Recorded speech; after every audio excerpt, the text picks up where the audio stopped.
এই আপোনালোকে দেখিব পাইছে তিনিচুকীয়া টিলিঙা মন্দিৰৰ দৃশ্য। ভক্তৰ পুৰা সমাগম হৈছে।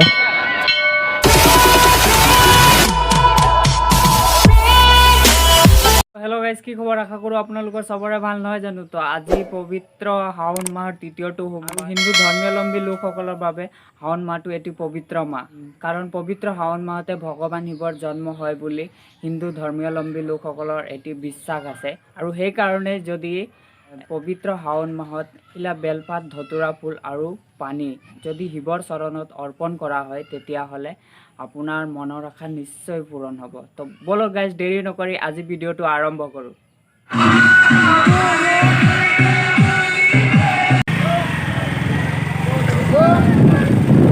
বল বম বল বম বল বম বল বম।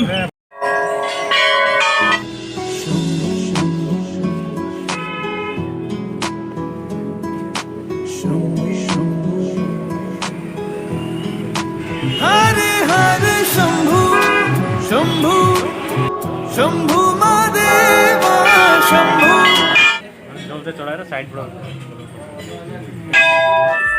তো আমি ফাইনেলি এতিয়া আহিছোঁ টিলিঙা মন্দিৰত পূজা কৰিবলৈ। এফালে ভক্তগণ পূৰা এফালে পূৰা লাইন লাগি আছে। এইটো আপোনালোকে দেখিব পাৰিছে, পূৰা লাইন লাগি আছে এইফালে। আৰু অলপ পিছত আৰু পূৰা মানুহ আহিব, ইয়াত ভক্তবিলাক আহিব।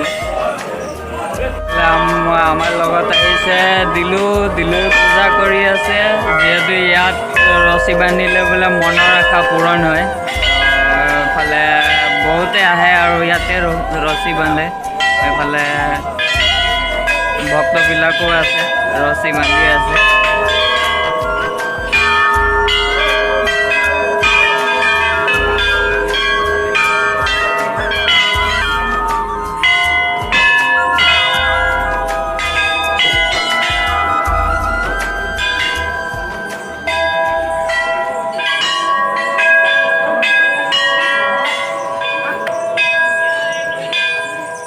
এইফালে পুৰা ভক্তসকল আছে, এইফালে পুৰা পূজা কৰি আছে।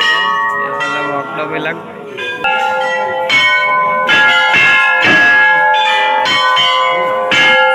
এইফালে যে ভক্তবিলাক পূজা কৰি কিনে ওলাইছে আৰু।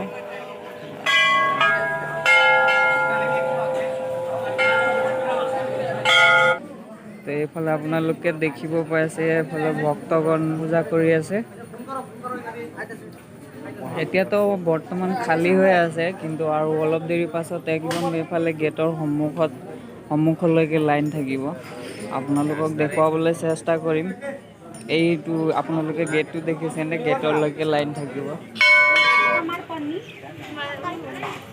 এইফালে আপোনালোকে দেখিব পাইছে কিমান এতিয়াৰ পৰা মানুহ পূৰা ভিৰ হৈ আছে। আৰু অলপ দেৰি পাছত বাবাবিলাকে আছে, এইফালে সূতা বান্ধিছে।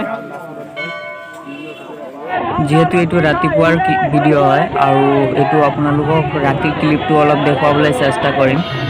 আৰু বৰ্তমান আমি আহি উপস্থিত হৈছোঁ তিনিচুকীয়া টিলিঙা মন্দিৰ, যোনটো এইটো ভক্তৰ সমাগম এইফালে দেখিব পাইছে আপোনালোকে। বহুত হেজাৰ ভক্তৰ সমাগম ঘটিছে ইয়াত, যিহেতু আজি পবিত্ৰ শাওণ মাহ। বলবমৰ কাৰণে মানুহবিলাক টিপলিং ঘাট নৈৰ পৰা পানী আনি কিনে আমাৰ টিলিঙা মন্দিৰত কাইলৈ ৰাতিপুৱা, যিহেতু ৰাতিপুৱা হ'বলৈ হ'ল, ৰাতিপুৱা এতিয়া পানী ঢালিব। আৰু এয়া আপোনালোকৰ ভিতৰৰ পৰিৱেশটো দেখুৱাবলৈ চেষ্টা কৰিছোঁ। এয়া আমাৰ টিলিঙা মন্দিৰৰ ভিতৰৰ পৰিৱেশ। ইয়াত হেজাৰ ভক্তৰ সমাগম ঘটিছে। কি ধুনীয়া দৃশ্য এইফালে। আৰু আপোনালোকক অলপ বেক চাইডে দেখুৱাবলৈ চেষ্টা কৰিম। এইফালে য'তেই নাযাব আপোনালোকে একদম পূৰা মানুহ পাব এইফালে। আৰু ভক্তগণ বহু সংখ্যাত হেজাৰ ভক্তগণ আহিছে। আৰু পবিত্ৰ শাওণ মাহত কোৱা হয় যে বেলপাত, পানী আৰু ধতুৰা ফুল যদি শিৱ ভগৱানক চৰণত অৰ্পণ কৰা হয়, তেতিয়াহ'লে আপোনাৰ যিমান মনৰ আশা, মনৰ কামনা সকলো পূৰ হয়। তো সেইকাৰণে চবেই আহিছে আৰু যিহেতু চবৰ মনৰ এটা আশা থাকে। তো বন্ধুসকল আজিৰ ভিডিঅ'টো ইমানতে শেষ কৰিবলৈ হ'ল আৰু যদি আপোনালোকক যদি মোৰ ভিডিঅ'টো ভাল লাগিলে তেতিয়াহ'লে লাইক কৰিব, শ্বেয়াৰ কৰিব আৰু লগৰবিলাকৰ লগত যিমান পাৰে সিমান শ্বেয়াৰ কৰিব আৰু মোৰ চেনেলটো ছাবস্ক্ৰাইব কৰিবলৈ নাপাহৰিব। তেতিয়ালৈকে লগ পাম আৰু অন্য এটা ভিডিঅ'ত। তেতিয়ালৈকে জয় আই অসম।